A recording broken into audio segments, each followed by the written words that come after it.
Bonsoir et bienvenue pour cette dernière conférence de Carême, ce dernier moment que nous partageons sur la route vers Pâques. C'était la nuit. Quelques bergers dans la région de Judée veillaient dans les champs avec leurs troupeaux.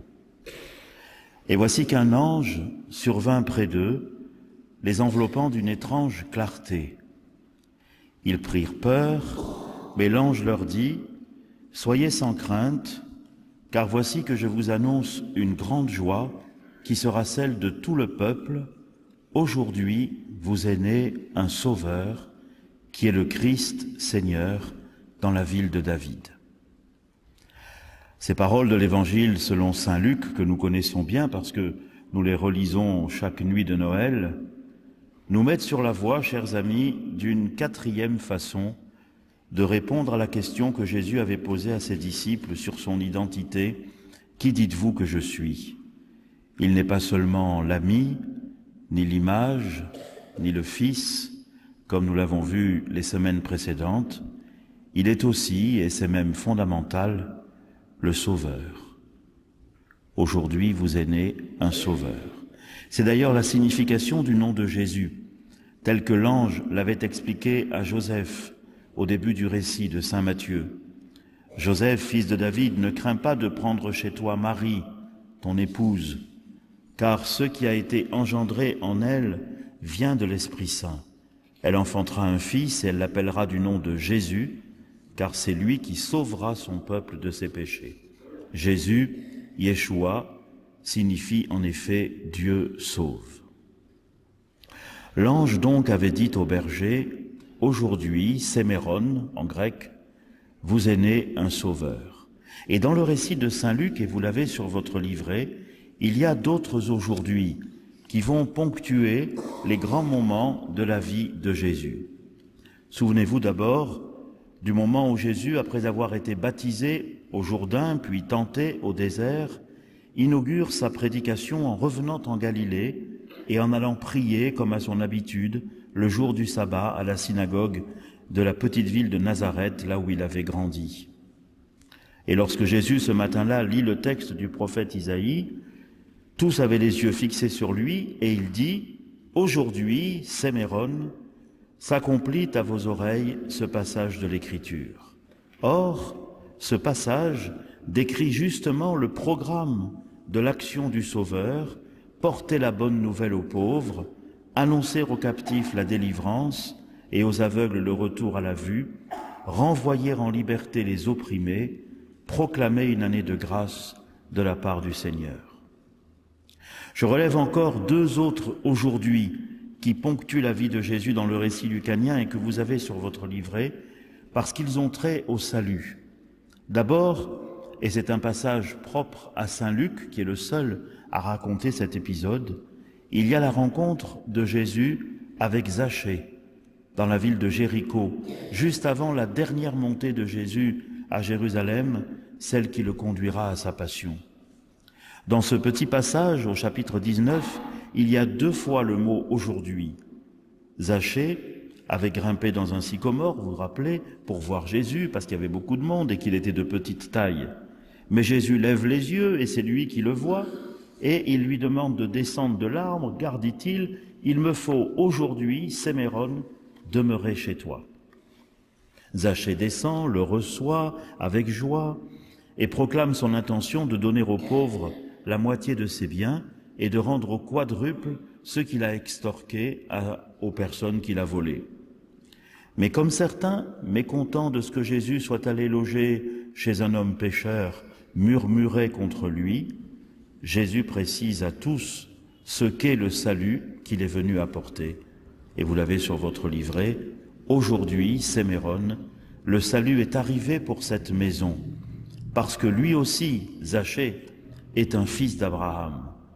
Et le Fils de l'homme est venu chercher et sauver ceux qui étaient perdus. » Ce programme, Jésus va le mettre en œuvre tout au long de son ministère public et jusqu'au dernier jour de sa vie terrestre, au moment du dernier « aujourd'hui » du récit lucanien. Cela se passe au calvaire, lorsque l'un des larrons avec lesquels Jésus a été crucifié, s'adressent à lui en lui demandant « Jésus, souviens-toi de moi lorsque tu viendras avec ton royaume. » Saint Luc, là encore, est le seul à raconter cette scène. L'autre larron, on va lire ça bientôt, quand on sera à la Semaine Sainte, l'autre larron avait injurié Jésus en ne comprenant pas qu'il n'agisse pas en sauveur. Si tu es le Christ, sauve-toi toi-même, et nous aussi. Lui, il a les mots justes, il dit Christ, il dit sauveur, mais il n'a pas l'attitude intérieure qui est nécessaire pour recevoir le salut. L'autre larron est plus direct, souviens-toi de moi, plus patient, quand tu viendras avec ton royaume, en un mot plus respectueux. Et c'est à lui que Jésus répond, lui qui n'exigeait rien tout de suite, mais qui espérait en la bonté de Jésus envers lui. Jésus lui dit, et c'est l'une de ses dernières paroles, et c'est le dernier aujourd'hui que vous avez sur votre livret, « En vérité, je te le dis, aujourd'hui, Séméron, tu seras avec moi dans le paradis. » Il est sauveur, et c'est aujourd'hui. Les premiers chrétiens avaient bien compris que ce Jésus qu'ils appelaient Christ était celui qui sauve, le sauveur du monde. Et l'anagramme ictus, le fameux poisson dont nous avions parlé l'autre dimanche, l'exprimait clairement. Jésus-Christ, Fils de Dieu, Sauveur, vous vous rappelez de la signification de ces lettres qui composent le mot ictus. Et dans sa première lettre à Timothée, saint Paul résumait ainsi la foi de la jeune Église en ce qui concerne le Sauveur, et vous l'avez aussi sur le livret. Voilà ce qui est bon et ce qui plaît à Dieu notre Sauveur, lui qui veut que tous les hommes soient sauvés et parviennent à la connaissance de la vérité, car Dieu est unique, unique aussi le médiateur entre Dieu et les hommes, le Christ Jésus, homme lui-même, qui s'est livré en rançon pour nous.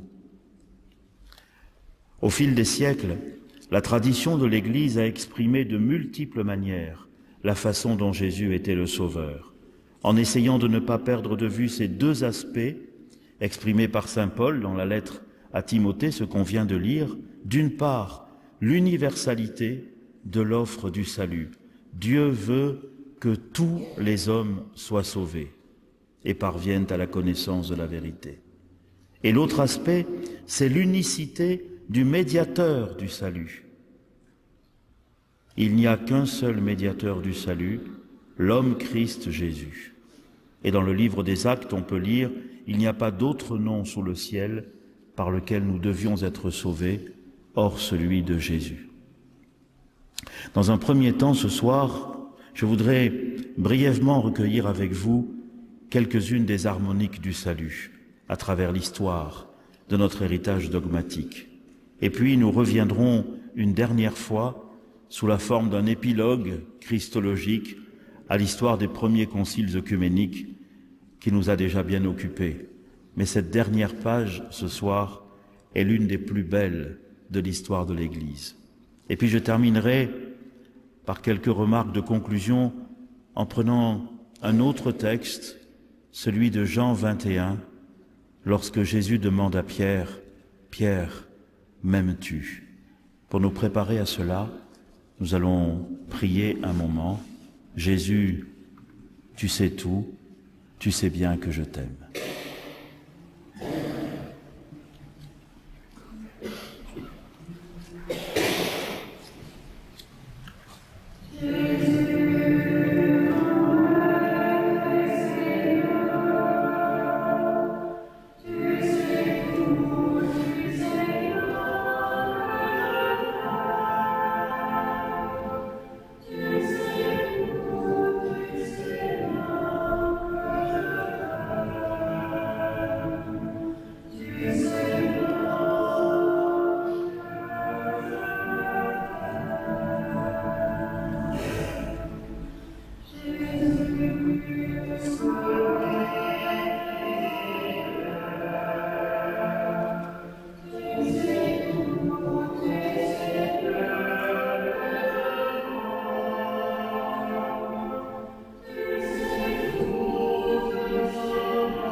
J'en viens donc à la première partie, c'est marqué dans votre livret, harmonique du salut. Vous le voyez, on a mis plusieurs mots, comme on le fait des fois aujourd'hui. Divinisation, libération, vie, salut, récapitulation, réconciliation, etc. C'est pour exprimer le fait que vous aurez beau chercher dans tous les conciles, on en a déjà vu quelques-uns, mais vous pouvez chercher dans tous les conciles, vous trouverez jamais une définition claire de ce que signifie le mot salut. Alors que on a vu, en ce qui concerne la Trinité ou en ce qui concerne le Christ, il y a des définitions qu'on essaye d'affiner au fur et à mesure. Mais le salut, non. C'est plutôt une nébuleuse de mots pour décrire ce que ça signifie. Par exemple, si je prends les textes des évangiles, on peut parler du salut comme d'une guérison, quand la maladie nous a frappés et qu'on a retrouvé la santé. Et ce fut l'une des principales activités de Jésus que de guérir, si l'on en croit le récit des évangiles. On peut aussi parler du salut comme d'une libération, quand on a vécu dans l'esclavage et qu'on a retrouvé la liberté. Et ce fut le cas au début de l'histoire sainte avec la sortie d'Égypte, quand Dieu libéra ce peuple hébreu de l'esclavage dans lequel le tenaient les Égyptiens. Cette libération, c'est aussi celle que Jésus pratique, non pas en libérant le peuple juif de la tutelle romaine, ce que certains de ses disciples espéreront jusqu'au bout. Est-ce que maintenant, ça y est, tu vas nous libérer des Romains? Vous vous rappelez, tout à fait à la fin. Mais plutôt, Jésus exerce cette libération à l'égard des personnes qui sont possédées par un ou plusieurs démons. L'expérience humaine du salut, c'est aussi, pour prendre un autre mot des Écritures, une expérience de relèvement. Quand on a été abattu et qu'on a pu relever la tête malgré la tristesse et le découragement. Et Jésus, dans les évangiles, fait cela de multiples fois, jusqu'à relever certains qui étaient déjà endormis dans la mort, comme le fils de Jaïr ou son propre ami Lazare. Et d'ailleurs, pour exprimer la résurrection de Jésus, on emploiera ce mot de relèvement, anastasis. Tout cela, ce sont des expériences humaines qui rejoignent de très près l'expérience que nous donne à vivre la rencontre avec le Christ.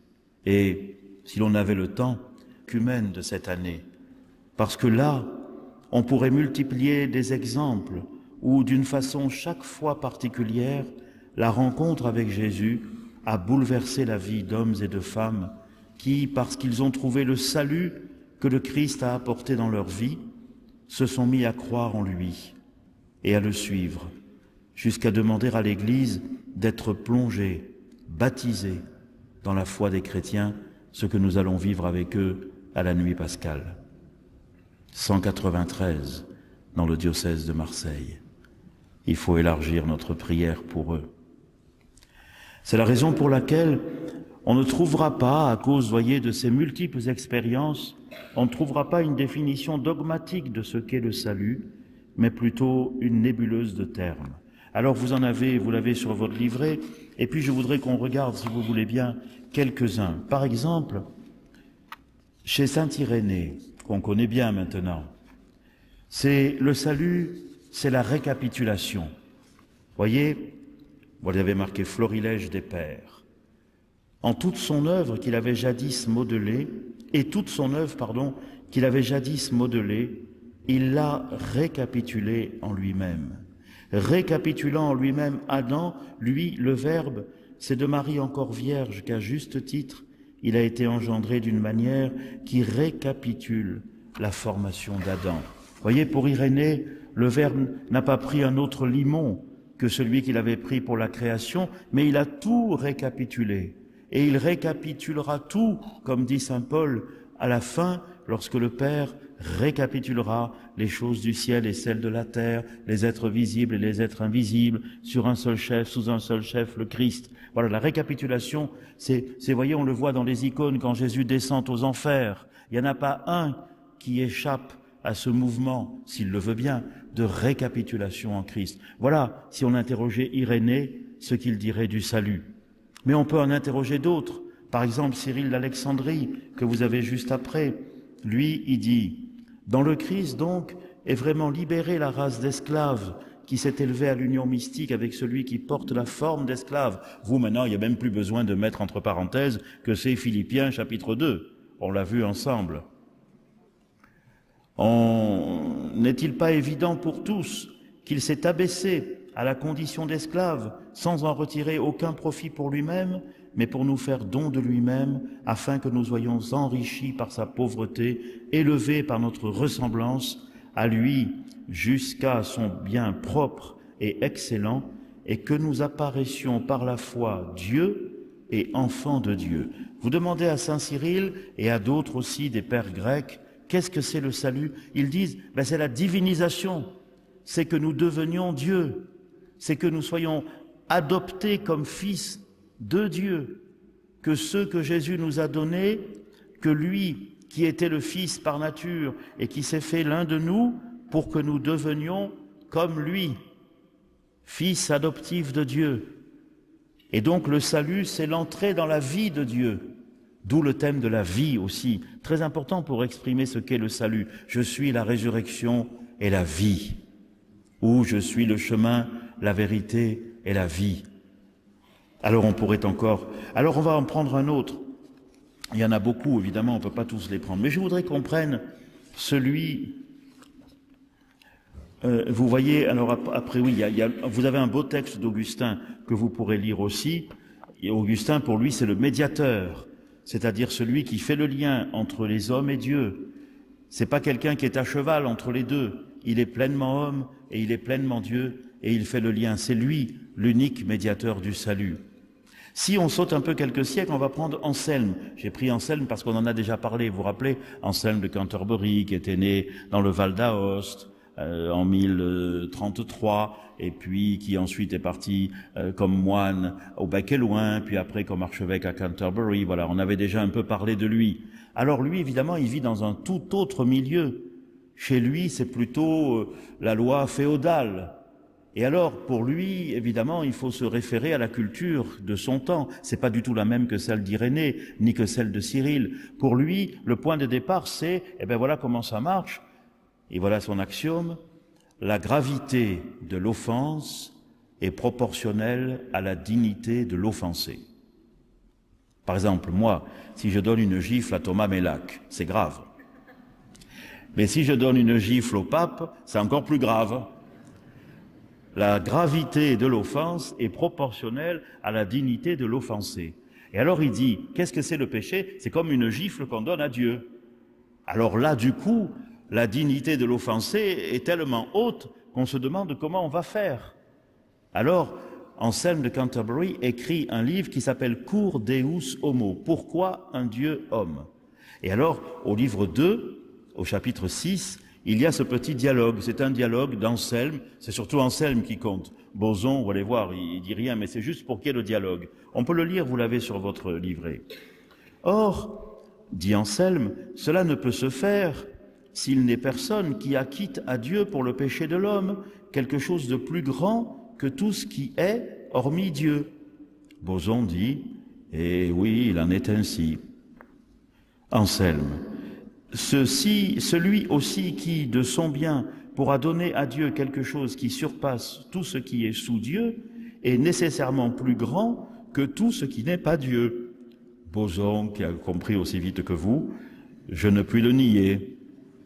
Anselme, or, rien n'est au-dessus de tout ce qui n'est pas Dieu, sinon Dieu. Boson, ça c'est vrai. Anselme, nul ne peut donc faire cette satisfaction sinon Dieu. Boson, cela s'ensuit. Anselme, mais nul ne doit le faire sinon l'homme.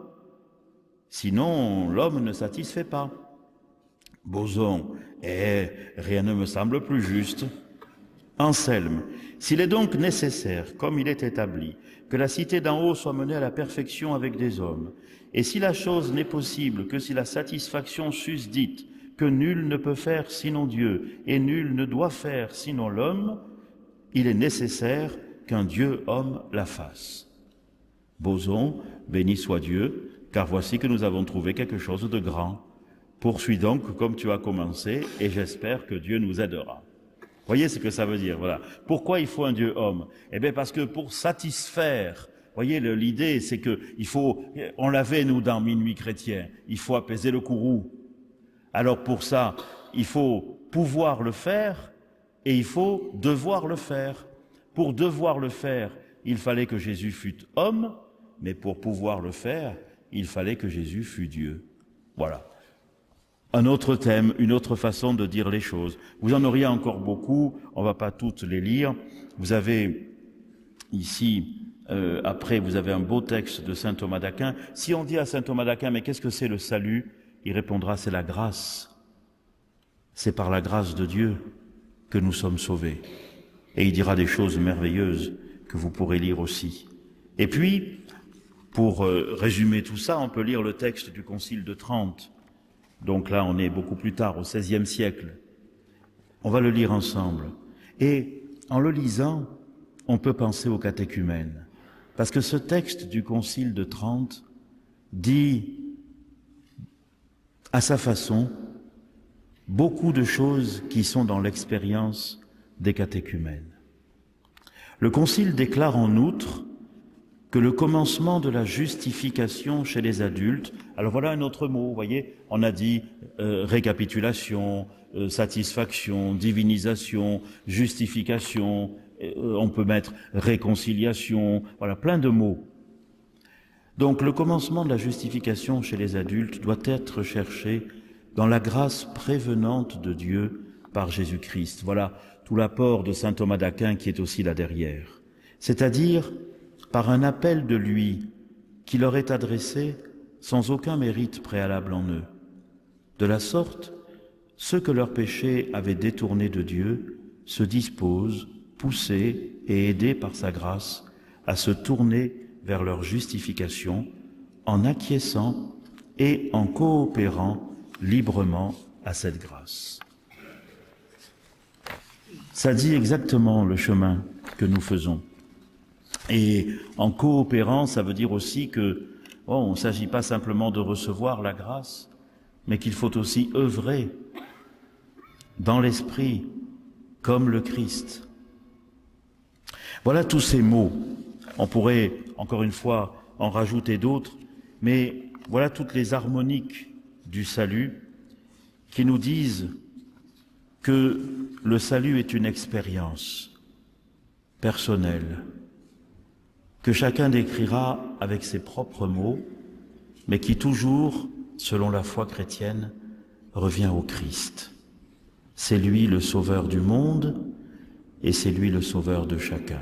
Souvenez-vous, quand il arrive à Jéricho et qu'il y a là un aveugle, alors vous savez, l'aveugle crie, les gens essayent de le faire taire, Jésus l'entend, il lui dit de venir, il vient et il lui demande « Que veux-tu que je fasse pour toi ?» On pourrait dire « Mais quand même, ça va bien, il voit bien qu'il est aveugle. » Non, Jésus demande « À toi de me le dire. Dis-le-moi, que veux-tu que je fasse pour toi? Et moi je t'aiderai, et tu coopéreras. » Alors je vous propose là de faire de nouveau un petit temps de prière. Jésus, tu sais bien que je t'aime, et je t'écoute aussi me dire « Que veux-tu que je fasse pour toi ?» Et réfléchissons. Et moi, de quoi ai-je besoin d'être sauvé? Ça sert à rien de connaître tous les mots de la nébuleuse du salut si dans ma prière j'ai pas dit à Jésus « Voilà de quoi j'ai besoin d'être sauvé ». Si je ne lui ai pas répondu à la question « Que veux-tu que je fasse pour toi ?» C'est aussi ça, le temps béni du carême. Que Jésus lui-même nous pose cette question et que nous ayons le temps de lui répondre. Jésus, tu sais tout, tu sais bien que je t'aime.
Maintenant, nous allons passer à la deuxième partie pour ce soir. Je vous avais dit, et c'est sur votre livret aussi, un petit épilogue christologique. On a déjà beaucoup avancé dans notre relecture.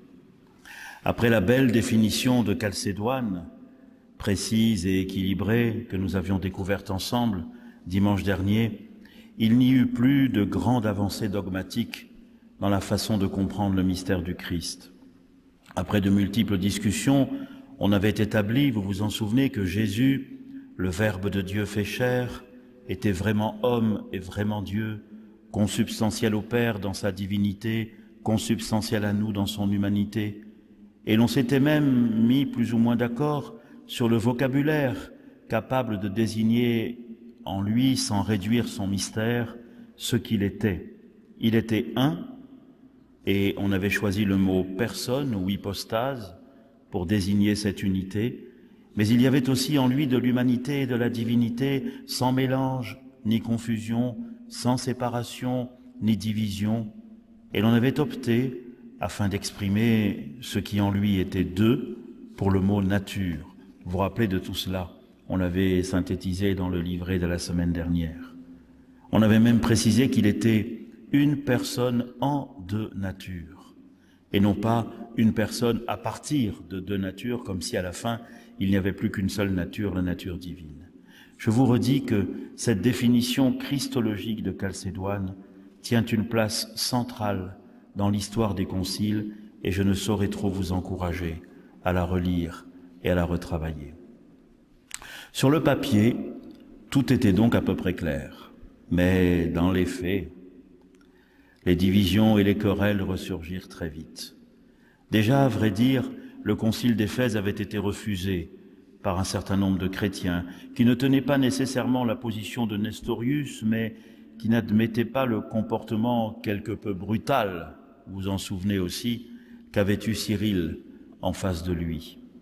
On lui reprochait aussi à Cyril d'avoir conservé des formules d'Athanase qui étaient vraies à leur époque, mais maintenant qu'on avait précisé le vocabulaire, elles prêtaient plutôt à confusion. Ce fut le cas de l'église de Perse, séparée dès 424 des pères occidentaux, et qui fut ensuite qualifiée, à tort en rigueur de terme, d'église nestorienne. Cette église fut pourtant, par ailleurs, une grande église missionnaire, puisqu'elle utilisa, elle était en Perse, vraiment vers l'Est, elle utilisa les routes de la soie pour aller jusqu'en Chine. Et il m'a été donné en 1991 d'aller en Chine et de lire, de me faire interpréter sur la stèle qui se trouve à Xi'an, sur le Yangtze-Kiang, une stèle qui date de 781 et où sont racontées les 150 premières années de la présence de chrétiens en Chine. Vous voyez, ils n'avaient pas perdu de temps pour aller jusque là-bas. À l'inverse, un certain nombre de chrétiens qui, eux, étaient entièrement favorables à Cyril, n'admirent pas non plus, eux, le concile de Chalcédoine. Parce que pour eux, dire deux natures, c'était revenir au langage de Nestorius. Alors ceux-là, ils étaient plutôt en Égypte et en Syrie, et ils se constituèrent aussi en église que l'on qualifia, à tort encore, en rigueur de terme, de monophysites. Et alors les Chalcédoniens, vous voyez, c'est ceux qui restent au milieu, entre les deux courants. Et puis, on l'a vu, il y a les questions dogmatiques et il y a la situation politique.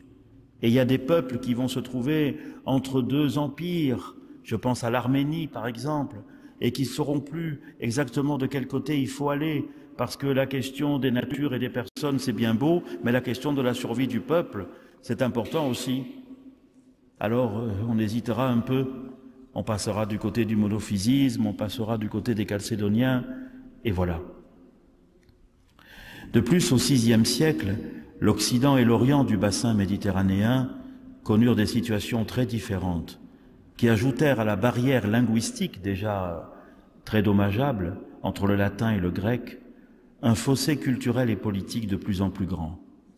En Occident, des chefs dits barbares, comme on disait jusque-là, commencèrent à découvrir le Christ et à entraîner avec eux leur peuple dans la foi chrétienne. Ce fut le cas par exemple avec le baptême de Clovis à Reims dans les dernières années du 5e siècle. Et en Orient, la menace des Perses au 7e siècle, puis des Arabes au 7e et au 8e siècle, fut très prégnante. De plus, le patriarche de Constantinople, Akas, rendu ambitieux par le canon 28 du concile de Chalcédoine, qui donnait au siège de Constantinople la même importance qu'à celui de Rome, saisit le premier prétexte de séparation, et c'est ainsi qu'on eut le premier petit schisme d'Akas, qui n'a pas duré longtemps heureusement, mais qui a été la première séparation nette entre Rome et Constantinople, c'est-à-dire le patriarche de Constantinople a rayé le nom du pape pour qu'on ne le dise pas à l'Eucharistie, et du coup le pape a excommunié le patriarche. Un partout, mais voyez que ça commence à se distendre. Ensuite, c'est l'empereur Justinien. L'empereur Justinien, c'est le 6e siècle, qui va dominer la situation. Intelligemment d'ailleurs. Il la domine politiquement, il reconquiert presque tout le bassin méditerranéen, y compris l'Égypte et l'Afrique du Nord, ainsi qu'une partie de l'Espagne et de l'Italie. Il la domine juridiquement, il est l'auteur du Code justinien, qui est une réforme du droit romain, dans un sens souvent infléchi par la pensée chrétienne, notamment avec l'introduction, c'est à lui qu'on le doit, de la notion de bien commun. Il le domine architecturalement, c'est à lui qu'on doit le fait d'avoir édifié sur la colline qui domine le Bosphore et la Corne d'Or, la basilique Sainte-Sophie, sur l'emplacement de la vénérable basilique de Constantin, agrandie par Théodose et qui venait d'être brûlée en 532. Et même il le domine théologiquement, puisque c'est lui qui non seulement va convoquer le concile de Constantinople II en 553, mais lui aussi qui a rédigé l'essentiel des textes dogmatiques de ce concile. Pourquoi fait-il cela? Il le fait, c'est toujours pareil, parce qu'il est l'empereur et qu'il y a des Perses et qu'il faut essayer d'unir religieusement son empire s'il ne veut pas que ça éclate. Et vous voyez, pour les empereurs de l'époque, là, et les suivants aussi, l'intérêt politique de l'unité de l'empire les conduit à prendre des positions religieuses qui ne sont pas toujours tout à fait orthodoxes. Mais ils font cela parce qu'il faut sauver l'unité de l'empire, et qu'on est parti comme ça depuis Constantin, c'est que l'empereur est au-dessus des évêques finalement, et que c'est lui qui convoque les conciles. Alors Justinien le fait, et ma foi, c'est pas si mauvais que ça, si vous voulez, hein. Mais ce qu'il veut, c'est donner des gages aux Égyptiens, parce qu'il faut regarder aussi, les Égyptiens, c'est eux qui ont le blé, dans tous les sens du mot. Et à Constantinople, on a bien besoin de faire venir le blé du delta du Nil. Alors, comme les Égyptiens, à cause de Cyril, à cause d'Athanase, à cause de tout ça, ils sont plutôt monophysites, et qu'ils ont un peu du mal avec Chalcédoine, alors Justinien dit il faut caresser un peu les Égyptiens dans le sens du poil. Le pape, qui à l'époque s'appelle Silvère, et qui ne veut pas revenir sur les acquis de Chalcédoine, parce que pour ça, Justinien avait dit il faut condamner les trois qui sont un peu trop antiochiens, Théodore de Mopsueste, Théodoré de Cire et Ibas d'Édesse. Mais ceux-là, Chalcédoine ne les avait pas condamnés. On avait condamné les textes, mais on n'avait pas condamné les personnes. Alors pour caresser les Égyptiens dans le sens du poil, Justinien dit « Eh bien, il faut condamner les personnes ». Le pape dit « Non, ils sont morts ». Mais Justinien ne l'entend pas comme ça, alors il fait déporter le pape, et puis voilà, il l'envoie en exil et le pape il meurt. Le nouveau pape s'appelle Vigile, et celui-là il porte mal son nom, parce que sa vigilance s'émousse et qu'il atermoie. D'abord, comme son prédécesseur, il refuse, alors Justinien le fait venir à Constantinople, et une fois qu'il est venu, au bout de quelques mois, il cède, puis après il se rétracte, et alors du coup, c'est là que Justinien convoque le concile. Alors ce concile, il redit des choses qui avaient été dites à Éphèse, l'unité dans la personne du Christ. Il dit des choses que Chalcédoine a dites, mais il appuie beaucoup sur l'unité. Mais c'est un concile christologique qui est tout à fait reconnu comme un concile œcuménique dans la suite des conciles œcuméniques de l'Église. Mais ça n'apporte pas, si vous voulez, ça apporte des précisions, mais pas de nouveautés, grande nouveauté comme l'avait fait la définition de Chalcédoine. Pendant ce temps en Occident, une certaine osmose s'établit entre le christianisme et les nouvelles sociétés, et le prestige de Rome se rehausse en particulier grâce au pape Saint Grégoire le Grand, qui lança le chant grégorien, comme son nom l'indique, et qui introduisit l'orgue dans les églises, ce qui était plutôt révolutionnaire à l'époque. Mais si je reviens à l'Orient, c'est toujours la puissance perse qui est de plus en plus inquiétante.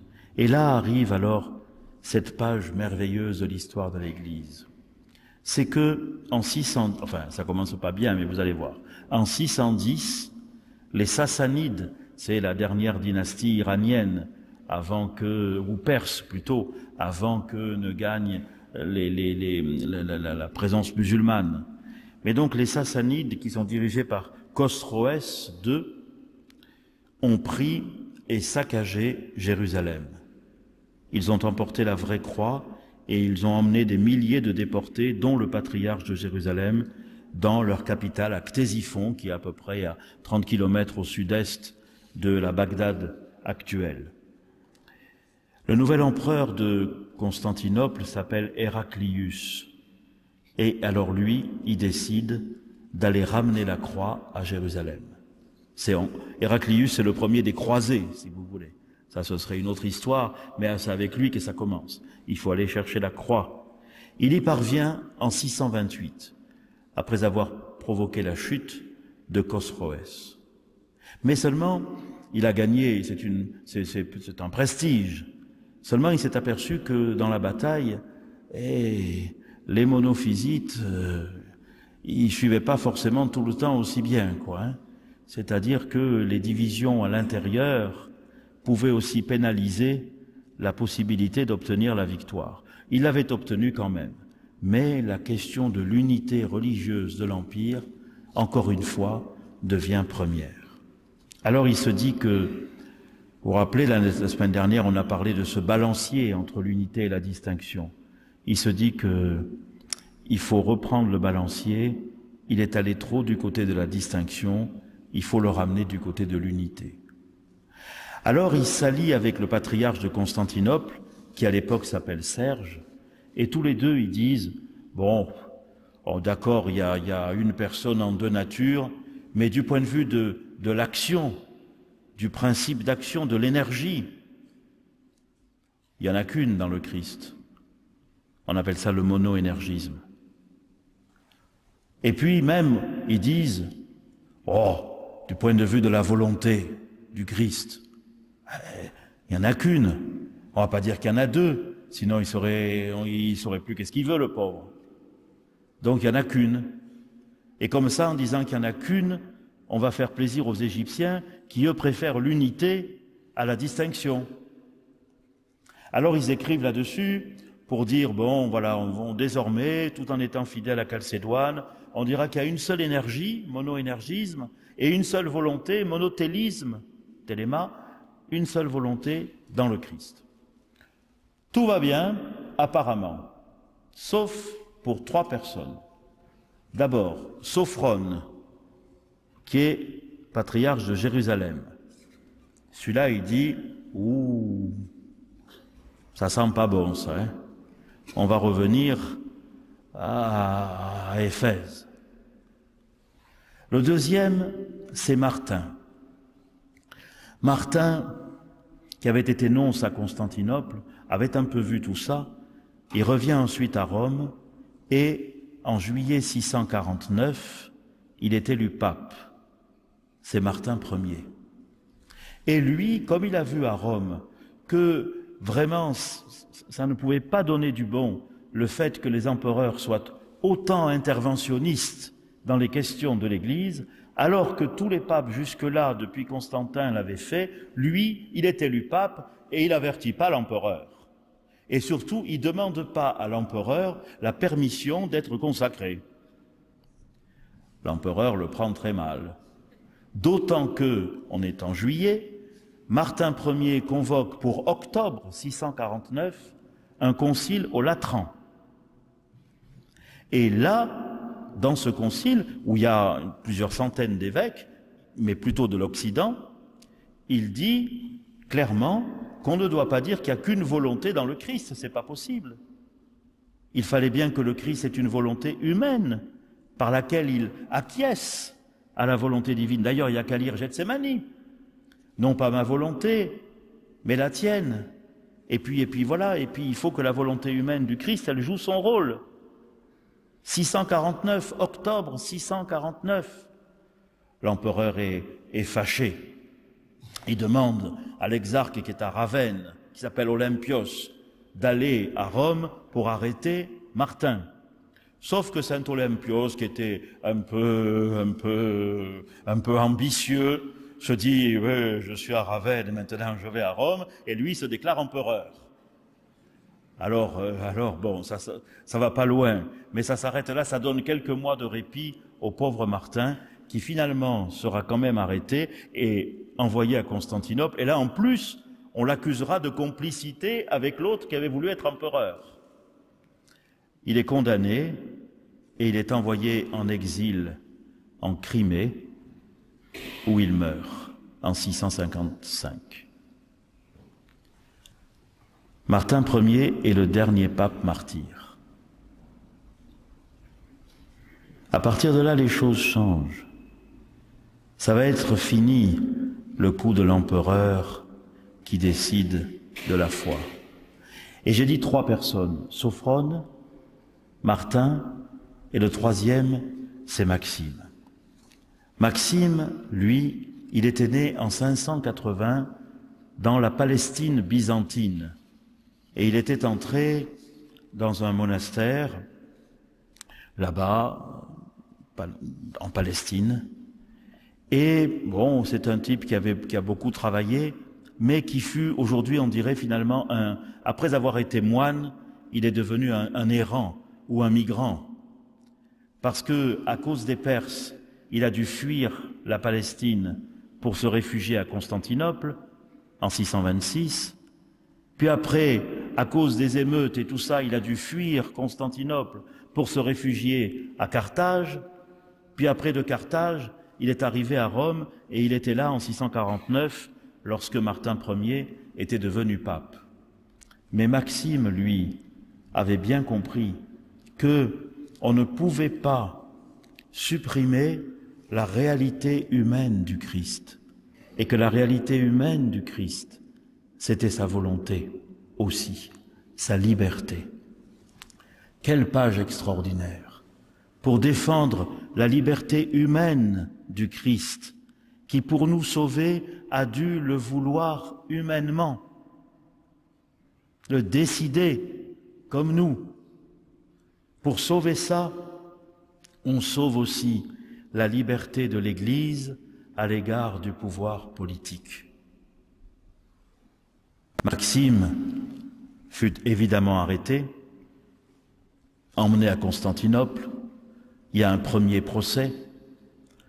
Ce premier procès, il est condamné, Maxime, à vivre dans un monastère de femmes, enfermé. C'est pas parce que c'est avec des femmes, c'est parce que c'est un monastère de femmes, si vous voulez. Enfermé.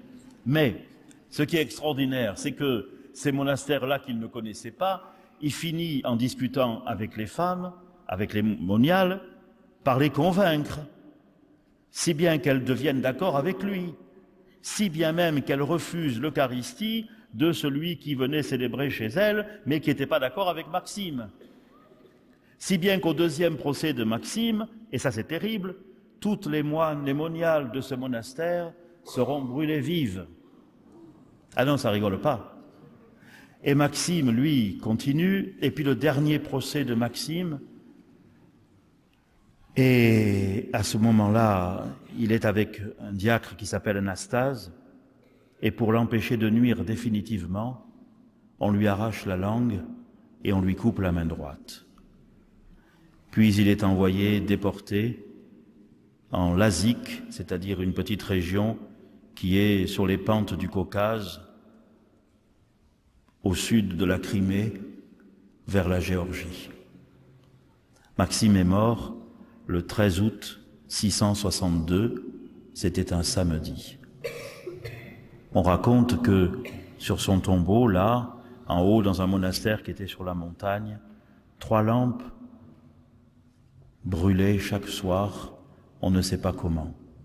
Et quand on l'a transféré, ensuite, corps de Maxime, dans un autre monastère, plus en bas, plus accessible, le miracle des 3 lampes a continué. On a ça dans une vie de Maxime qui a été écrite et qui se trouve à la bibliothèque de Moscou.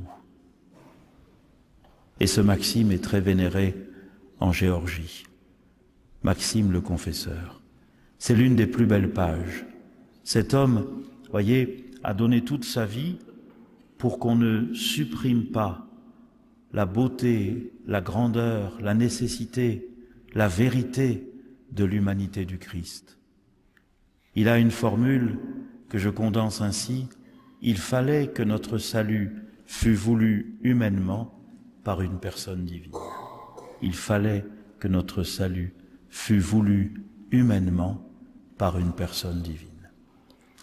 Plus tard, en 680, les choses s'étant un peu calmées, le pape qui s'appelait Agathon fit lui-même, en lien avec l'empereur, mais lui-même, convoquer un concile, le concile de Constantinople III, dont vous avez sur vos fiches, sur votre livret, le texte, et vous verrez que c'est ce que Maxime.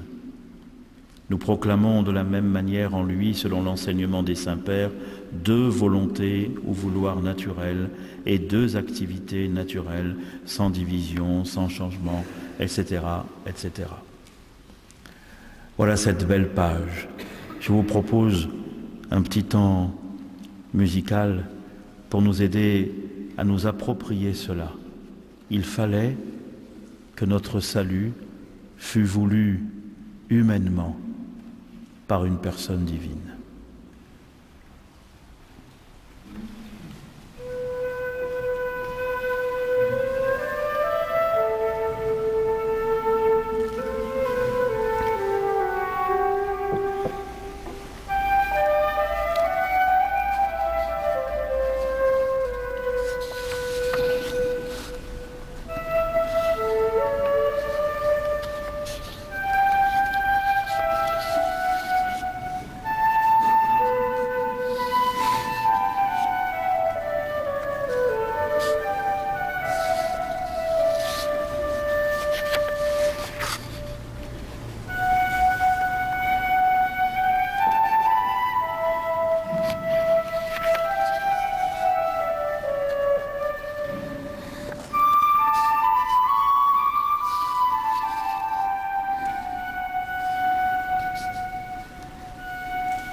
Il nous faut conclure, et pour conclure, revenir à l'Évangile. Ce coup-ci, au dernier chapitre de l'Évangile selon saint Jean, dont vous avez un petit extrait, « Pierre, m'aimes-tu » ? Dans l'Évangile de Jean, tout pourrait s'arrêter à la fin du chapitre 20. Jésus est ressuscité, il est venu voir les disciples, même que les portes étaient verrouillées, vous vous souvenez? Enfin, vous n'y étiez pas, mais vous vous souvenez de l'avoir lu. Ensuite, il a fallu convaincre Thomas. Mais bon, souffler sur l'esprit, mais ça y est. Et voilà que ça semble ne pas avoir suffi, puisqu'il y a encore ce chapitre 21. Oh, nous allons le relire au moment de Pâques. Vous savez, les disciples se sont dispersés. La peur, le découragement, tout ça a été trop fort. Alors, par peur, par déception, chacun est parti reprendre sa vie d'avant. L'aventure avait été belle, mais elle s'est mal finie. Et Pierre, lui, a troqué son bâton de pasteur pour reprendre ses filets de pêcheur. Et le voilà au bord du lac, avec les autres, quelques autres, ils sont 7 maintenant. Ils partent à la pêche, et cette nuit-là, comme une autre nuit d'ailleurs, ils ne prennent rien. Alors Jésus, on aurait pu penser que ça y est, c'était fini, tout était accompli, c'est le cas de le dire. Jésus vient, allume un petit feu, met du poisson et du pain, et eux, ils voient, et ils se demandent si c'est pas lui. Jean dit, c'est lui, Pierre se jette à l'eau, et on ne nous dit rien. C'est que dans l'Évangile, selon saint Jean, il n'y a pas ce moment si grave et si beau lorsque Pierre, ayant par 3 fois renié Jésus, croise le regard de Jésus quand celui-ci sort du prétoire et que Pierre se met à pleurer. Les autres évangélistes racontent ça, et les larmes de Pierre expriment son remords. Mais pas chez saint Jean. Il n'y a pas de regard. Mais le matin, là, il y a le feu. Et l'évangéliste dit, ce petit feu, il le dit par le mot « anthrakia », qui est le même mot qu'il avait utilisé pour désigner le petit feu où Pierre se chauffait quand la servante était passée et qu'elle lui avait demandé, elle lui dit « mais toi tu as le même accent » et qu'il avait renié 3 fois. Voilà que par un autre anthrakia, le remords de Pierre va pouvoir s'exprimer et la bonté de Jésus à son égard se dire. Mais là, par pudeur, l'évangéliste ne nous dit rien. Pierre et Jésus se retrouvent et seulement après, les autres viennent. Et comme ils ont les poissons et qu'ils n'arrivent pas, Pierre, qui a retrouvé toute sa vigueur, va et tire le filet des 153 poissons. Oui, Jésus avait dit, moi, et c'est le même mot en grec, moi, quand je serai élevé de terre, j'attirerai à moi, El Kelsen, tous les hommes. Et c'est Jésus qui attire, mais c'est Pierre qui tire. Et qui tire le filet, c'est le même mot. Pierre est entré dans sa mission. Maintenant, Jésus attire et lui il tire. Et voilà la place de l'Église. Et alors, vous vous rappelez cette première question qui nous avait mis en travail au début du carême. Et vous, qui dites-vous que je suis? Vous vous rappelez que Pierre avait eu les mots justes. Tu es le Christ, le Fils du Dieu vivant. Seulement, il avait juste répondu, il avait 20 sur 20 à la réponse, à l'exactitude des mots, mais pas encore à la profondeur du cœur. Et même d'ailleurs, vous avez vu, vous vous rappelez, quand Jésus, après ça, avait dit « Tu es bien heureux, Pierre, parce que c'est pas toi qui as trouvé ça, c'est le Père qui te l'a dit. » Et après, il avait annoncé sa passion. Et Pierre n'avait pas voulu de passion. Pierre, il n'avait pas lu Philippiens 2, et pour cause. Il ne savait pas la kénose. Alors Jésus lui dit « Passe derrière moi.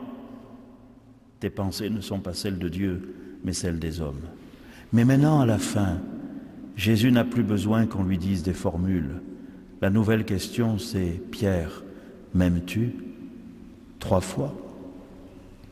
3 fois. Alors, pardon. Si vous regardez le grec, vous verrez que on utilise là 2 mots. Agapé, qui est l'amour qui habite le cœur de Dieu, qui est le grand amour de Dieu. Et puis philein, qui est l'amour qu'on dit pour des choses plus banales, comme on dit, moi j'aime la peinture ou le baroque, je ne sais pas moi. Alors ça donne un dialogue qui n'est pas un dialogue de sourds, mais à 2 niveaux. Vous verrez le texte. Jésus dit à Pierre, « Pierre, est-ce que tu m'agapes ?» Pierre dit, « Et bien sûr, je te file. » Alors Jésus reprend, « Non, Pierre, est-ce que tu m'agapes vraiment ?»« Eh, vois que je te file. » Alors, et c'est là, c'est magnifique, la 3e fois, Jésus, voyant que Pierre ne sautera pas cette barre, l'abaisse lui-même. Jésus dit à Pierre, « Pierre, est-ce que tu me files ?» Et Pierre fut peiné que pour la 3e fois, il lui demandait la même chose, comme s'il n'avait pas compris, et lui dit, « Mais tu sais tout, tu sais bien que je t'aime. » Et alors Jésus lui dit, « Suis-moi. » Chers amis, tout au long de ce carême, nous sommes partis d'une question et nous arrivons à une autre. Entre-temps, nous avons engrangé beaucoup de choses que nos pères de la foi nous ont dites, nous ont écrites, pour que nous comprenions mieux la richesse de notre foi, la singularité de la foi chrétienne. Jésus n'est pas un fondateur de religion comme les autres. Il est Dieu. Il est Dieu. Beaucoup sont morts à cause de ça, parce qu'effectivement, c'est scandale pour la raison, c'est folie pour les païens. Mais il est Dieu. Mais en lui, Jésus, comme dit saint Paul aux Colossiens, a habité corporellement toute la plénitude de la divinité. En lui a habité corporellement toute la plénitude de la divinité. Et comme disait Maxime, il fut tellement homme qu'il fallait que notre salut fût voulu humainement par une personne divine. Et c'est cette personne divine qui nous dit « M'aimes-tu » C'est la seule question qui compte, c'est celle qui nous emmènera vers Pâques. Jésus, tu sais tout, tu sais bien que je t'aime. Finissons ainsi.